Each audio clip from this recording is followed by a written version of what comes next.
Vous avez probablement déjà entendu parler du quinoa, mais peut-être que vous ne savez pas encore très bien ce que c'est, ni comment l'apprêter.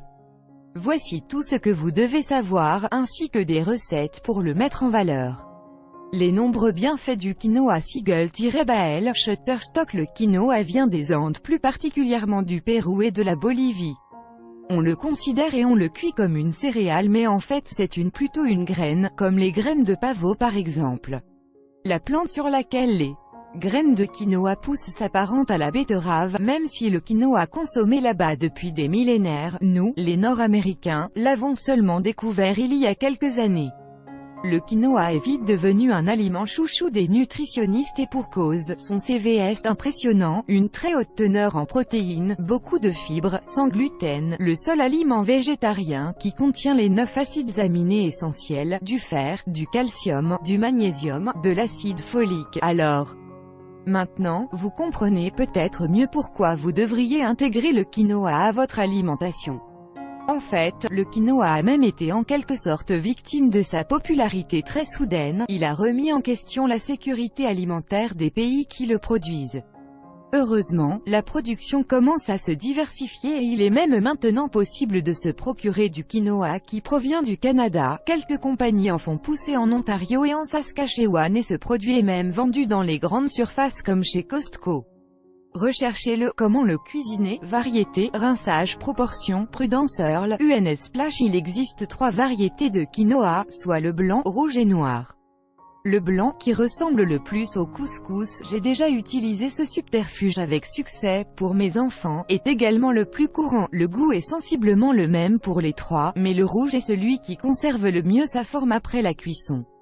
On trouve parfois des paquets qui mélangent les 3 sortes. Il faut toujours rincer abondamment le quinoa avant de le cuire en utilisant un tamis très fin, par exemple celui que vous prenez pour la farine. Ça permet réellement d'améliorer le goût, car les graines sont naturellement recouvertes d'une petite couche amère, la saponine. On cuit le quinoa comme le riz, c'est-à-dire qu'on a besoin de 2 tasses d'eau pour une tasse de quinoa. On fait mijoter une quinzaine de minutes, jusqu'à ce que le liquide s'évapore. C'est prêt lorsque le grain devient translucide et que la petite membrane qui l'entoure se détache. Il faut éviter de surcuire le quinoa, sinon il devient pâteux. La manière la plus simple de commencer à intégrer le quinoa dans votre alimentation, c'est de l'utiliser pour remplacer une autre céréale que vous serviriez habituellement. Au lieu du riz ou du couscous par exemple, en accompagnement d'une viande ou d'un poisson avec des légumes. On peut l'assaisonner simplement, comme on le ferait pour ces 2 autres grains, un peu de bouillon de poulet, une noix de beurre ou de l'huile d'olive, du sel et du poivre, quelques fines herbes ou épices, selon votre goût. Il existe également des flocons de quinoa ainsi que de la farine de quinoa, qui peuvent être cuisinés comme du gruau dans les pains et pâtisseries.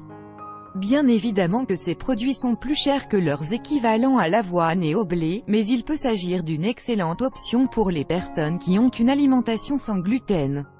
Il y a de plus du quinoa soufflé, dans la section des céréales pour déjeuner. Quelques astuces, recettes, congélation. Le quinoa se mange aussi bien chaud que froid, en salade ou en plat principal. Vous pouvez donc en faire une salade qui se prépare à l'avance, selon votre inspiration du moment, des légumes marinés, des fruits séchés et des noix, des olives et des poivrons rôtis, du céleri et des carottes râpées, des champignons et des oignons caramélisés, etc. Assaisonnez avec de l'huile d'olive, du jus de citron et du vinaigre de vin ou balsamique, pour un plat différent qui plaira à tout le monde.